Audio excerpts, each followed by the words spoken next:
Well, hello there, humans, hippies, earthlings, whoever you are, wherever you are, whatever you're doing, and whoever you're lucky enough to be doing it to. I'm Bushka on Blitz, and I'm back with another exciting dose of love and affection for you, you special nuggets of joy. I don't know what I'm talking about, it's just rubbish. I've been getting a lot of questions lately about ping, because obviously on Asia at the moment, the ping's horrific. It's actually horrific. It's the same as I'm getting here on the NA server, which is not good because the NA server is a long, long, long way away. It couldn't be further away. I'm in Australia and the NA server is located somewhere in the big blue yonder. But be that as it may, I've had to learn how to play at high ping again. And it doesn't really affect me very much. And people have been asking how you play with it. And I want to go through some games I had on the NA server while I was doing the review for the M60, and these games didn't actually make the cut for the review, for the final part of the review. And I'm going to include the first game I played and the last game I played, which is this one. And I want to talk about how I go through the game and what I think about when I start the game up and everything. And this is Port Bay, and for me the most important part of Port Bay is this area here if you're in a medium tank. It controls the flank and it allows you to put a lot of damage out, reset your camo, and if you've got a gun that has good gun depression especially, and decent accuracy, it really allows you to put shots on targets without taking a whole lot of love back. And that's important because one of the things you're going to know about tier 10 games is there's a lot of really big guns in the game. So I always go this section of Port Bay if I'm in a medium. Even sometimes when it's one medium versus four, I'll go this section and either try and pull it off and hold it, or at least give targets and light targets up for my team. And that's regardless of ping. And you can see how I'm just working the corners here, trying to help out my teammates who are there. There's the E75, and I just want to mention again that this account has Bushka in it. So I got YOLO'd and everyone was watching. So everyone in this game knows that it's me, and they are paying extra special attention to this flank. I'm telling you right now, there's a lot of chatter going on. There you go. Ryan Phoenix, he should treasure it because the red guys beat me in this one. They flogged me. I've got gun depression, so I'm going to use these hills, and this is what's called ridge fighting. You can see that Scent has to come over the top. He doesn't have enough gun depression, even though he has 10 degrees, to get it done there. And I'm in licorice all sorts here because, you know, these guys are playing quite well. The red guys are doing better than the green guys in this one, and that can't be helped. You can't win them all. So I've gone to the strong point of the map. And this is a key that I think people really disregard, and they miss out all the time. And it's a big part of the reason why even old fat buggers like me can do well in this game is because if you have a tank and you play it to its strengths, well, immediately you're one up on every other bloke who has the tank and just drives forward and doesn't really use it to the best of its ability.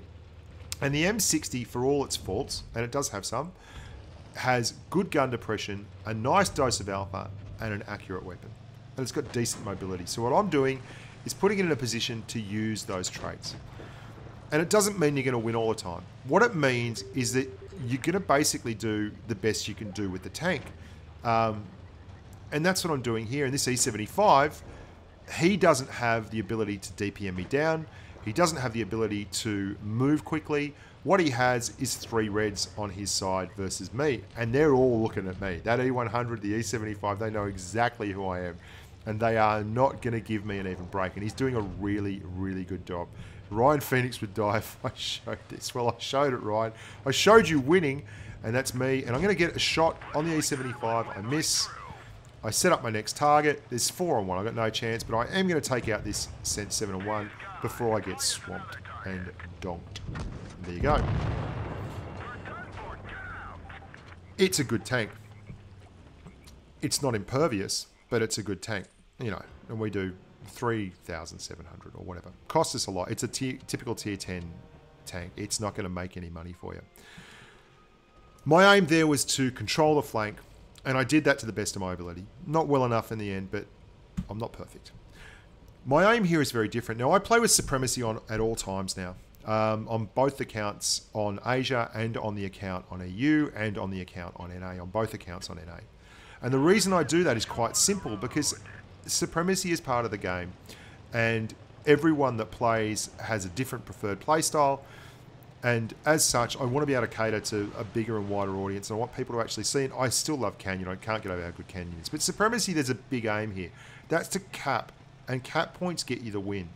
This is the most commonly ignored thing in the game. So I look at this. I see they've got 2 mediums. They've got 4 mediums. We have no heavies and 3 TDs. Well, to me, that screams we've got to control the middle. We've got to control the middle cap here. And that's exactly what I'm going to do. I'm going to cap this middle area here, the B. And once I cap that, I'm going to stick with it and I'm going to control this cap point. I'm not going to let anyone take it. I'm going to make sure that we lead on cap points at the very least. And then I'm going to give as much support as I can to the rest of my team. Now, I put damage in there, but I left myself open for that Jagdpanzer 100, and he punished me, absolutely punished me for it. But look at this. We're earning cap points, and the rest of the guys aren't earning cap points on the red team because I went and capped the middle. I'm now also in camo until I fire again, and then I'm going to back up, and camo doesn't drop because I'm far enough away, and I've got a really lovely view range. They've capped C, so we're now even Stevens because they have actually already killed one of our guys. But we have a medium that's capping A. One of the guys on our team is going to have a whinge about our mediums. I think he does. I think he's being sarcastic. But look at this. The whole point of supremacy is to win via cap. I mean, that's the only difference between it and an encounter battle. If you're playing supremacy and you're in a medium and you're not playing it to control the cap points, gee, you're giving yourself an absolute... It's just like you play a tank to the best of its ability, and I'm playing a gun depression medium tank in a supremacy battle. So I'm on a hill, I'm on a ridge, I'm using the ridge, and I'm holding a cap, and I'm going to make sure no one comes over here and caps it while I bugger around all over the place. And then I'm going to go down and protect our last little bit of love down here. Now, we've been putting damage in. We're the only kill shot in the team. I think Fatboy Slim is being sarcastic, but maybe he's not. Because he said good job, Meds. And he's right, the Meds have done a good job. The Meds have capped both the points. And we are now up by nearly 100 cap points despite being down by 2 tanks. So Red now has to push. And that means that they are in licorice all sorts. And I expected them to be pushing down there. But that IS-4 isn't pushing, which is great. So now I'm going to go and ignore the whole red team down here and support this Object 268. And I am not going to extend myself. I'm just going to sit here with soft cover, tracking shot. I'm tracking, I'm tracking, I'm tracking if I can. If I can't, I'm taking an easy side shot. Retreat into cover. Don't come out. We are 240 points up, even though we're only a tank up. And they're forced to push, and poor old Bacon Thief gets flogged for it. On your Bacon Thief. That was the right thing to do. Simple stuff. I know I say that a lot because I'm not a great driver. I just like to think my way around the battlefield, and that will help. I'm now going to show you the first game I ever played in the M60 on NA. You really have to be flexible. Okay, that's... So you look at your objective. You want an objective when you start the game. Now we want to win this supremacy map by cap, and I see that everyone's going to A. So I change and I start heading back, and I'm going to go all the way up the top. And that's valid because A and B are actually the best 2 caps on this map. They share a synergy. You can cap them both together, very close together, and guard them easily. But you've got to be flexible, and I've seen an opportunity there. There's a Jagdpanzer 100 who's heading this way as well. And he's probably come up here because he likes the spot, he knows the spot, and he's seen me going here, so he feels he's got some cover. Now, I'm not going to abandon him, and his name's Oscar2525. Now, my son's called Oscar, so when I saw that, I thought I can't leave him on his own. So you've got to be flexible, and I see a great opportunity here. I'm trying to defend C, but I've failed there. But what I can do is hold them and absolutely bleed them here because I've got...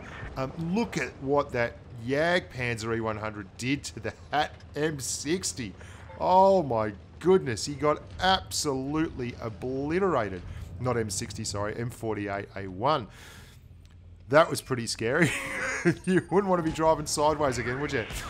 Now I've got a gun depression medium, so I'm going to be using it to absolutely go hull down and use that strong turret and use the offsider I've got next to me, the Jagdpanzer E100, to do a heap of damage and intimidate. Now the Leopard's done the right thing, he's pushed round, but I'm actually paying attention and I've looked at the mini-map and I've seen it happening, and I'm actually going to push out here and take the hit because I can see the Yag's getting pressure from behind. There's an E100 and an E75 and an object coming down there, and if I leave him there with his butt out, he'll get killed.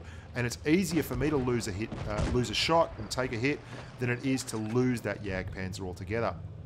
So now I'm going to do exactly what I was doing before, and I'm just going to use this gun depression medium and put it in a great position.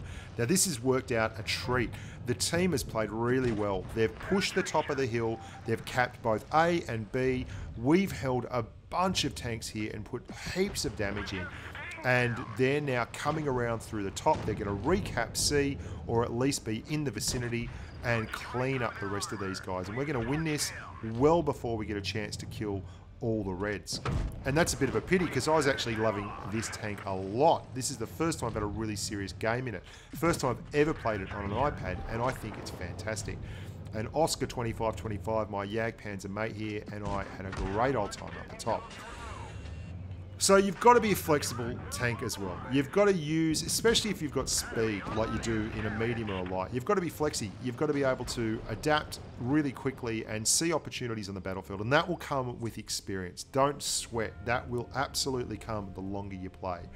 So there's no qualms there. And we do 4,067 damage. The Jag does well over 2k there as well. So you can see exactly what I'm talking about. You've always got to have an objective. Am I going to win this game via cap? Am I going to win this game via damage? And you never want to be the guy that YOLOs. I mean, it's a horrible thing to do. You are nearly always going to be the first person to die. The first person to get spotted is nearly always the first person hit. Like, how simple is that? Unless you're in a light tank and you're very, very quick, or in a medium and you're in a good spot, don't be that guy. Now, I just want to give a little shout out here to 7850, who I met on the NA server. I had Bushka in the account name of this very short-lived contributor account that I got a hold of, and it meant that I got a lot of people just drive at me, and it was really, really interesting. Some of them, like 7850, just wanted to say g'day, and the Object 140, their max destruction, was wanting a shout out, and they're all having a good old chat. It was pretty bloody interesting. Never seen anything like it before. He did some really good stuff. He has a YouTube channel himself, and he did a very cool thing called Winter in the Valley, which I found to be quite amusing. That's 7850 underscore water tanks underscore blitz. No underscore. It's 7850 water tanks underscore blitz. I'm Bushka on Blitz. As always, look after your families, have fun out there, and stay safe on the battlefield.